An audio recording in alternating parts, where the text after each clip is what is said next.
অর্থনৈতিক অবস্থা ভালো না, আস্তে আস্তে বিশ্বের মধ্যে ভয়াবহ অর্থনৈতিক সংকট দেখা দিবে এবং এই সংকটটা ফেস করবে মূলত এই মধ্যবিত্ত শ্রেণী আর নিম্ন মধ্যবিত্ত শ্রেণী। খুব ধনী দেশের কোনো সমস্যা হবে না, যারা মিডল ক্লাস কান্ট্রি বা আরেকটু নিচু মানের কান্ট্রি অর্থনৈতিক দিক থেকে, এদের সামনে ভয়াবহ একটা অবস্থা ফেস করতে হবে।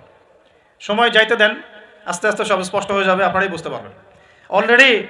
অলরেডি গরিব মানুষ হাহাকার করা শুরু করেছে, হাহাকার করা শুরু করেছে। বড় লোকের তো কোনো সমস্যা নাই, গ্যাস তেল চাল ডাল সব কিছুর দামও যদি বাড়ে, বড় লোকের কোনো সমস্যা আছে?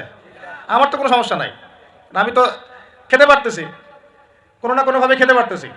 কিন্তু যে কৃষক মজুর শ্রমিক, হ্যাঁ, যারা গরিব মানুষ, এরা তো আমার মতো না। আমার জন্য 4 বার বিদ্যুতের দাম বাড়লে কোনো সমস্যা নাই। 1000, 1500, 2000, 3000 আপনি ইফোর্ট দিতে পারছেন, আপনার তো সমস্যা নাই। কিন্তু যে ব্যক্তির মাসিক আয় 3000 টাকা, সে কি করবে? পুরো বিশ্বে একটা ইকোনমিক সংকট চলছে। আল্লাহ পাকের গজব একটার পর একটা আসতে আছে, দেখতে পারতেছেন না?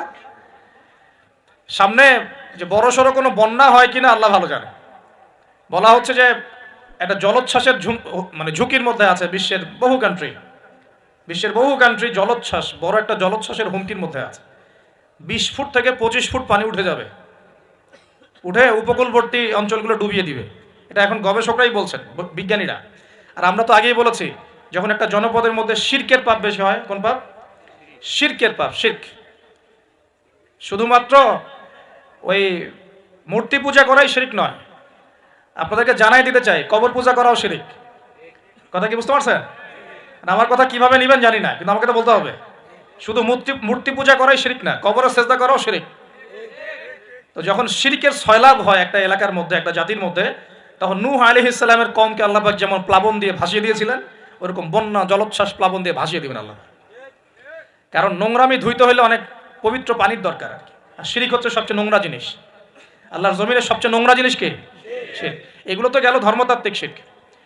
এখন তো শিক্ষার মধ্যেও শিরকি আকীদা ঢুকিয়ে দেওয়া হচ্ছে। এবং এটা কোন আকীদা, এটা বলার তো আর প্রশ্ন আসে না, সবাই বোঝেন কোন আকীদা। যখন মানুষ কোরআনের সৃষ্টিতত্ত্ব বাদ দিয়ে মানব রচিত সৃষ্টিতত্ত্ব বইয়ের মধ্যে ঢুকায়, এগুলো শিরক না? অর্থনীতির মধ্যে এখন শিরক আছে। কিরকম? আল্লাহ পাক হালাল যে অর্থনীতি দিয়েছেন, ওটাকে বুড়া আঙ্গুল দেখিয়ে এখন সুদভিত্তিক অর্থনীতি চলছে সব জায়গায়। তো আল্লাহ পাকের হালালকে যে হারাম করে, এটা শিরক না? এটা সূরা তওবা পড়বেন, সূরা তওবার 31 নম্বর আয়াত। আমি রেফারেন্স দিয়ে কথা বলছি, সূরা তওবার 31 নম্বর আয়াত পড়ে দেখবেন। আল্লাহ পাক বলছেন যে আল্লাহর হালালকে যদি কেউ হারাম করে নেয় আর হারামকে হালাল করে নেয়, এই যে পরিবর্তন, এই কাজটা, এটা কিন্তু শিরকি আকীদা, কুফর, শিরক।